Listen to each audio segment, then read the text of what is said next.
बड़ा पुराना काम हो गया, एक नवा फैसला हुआ के अख नूट ले झट ताई ए नजम फलक दा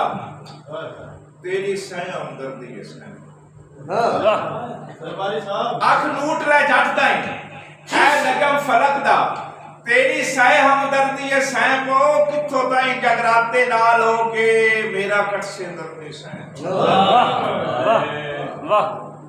गैर की आवाज आई ला तक तुम कर रहमतिल्लाह अख नूट ले झट ताई ए नजम फलक दा तेरी सह हमदर्दी है सह को किथों ताई जगराते नाल हो के मेरा कट से दर्दी सह दुखां साई देनी है कदों से दुखां साई देनी है जदों दिसनी है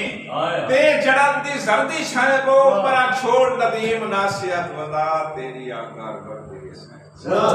वाह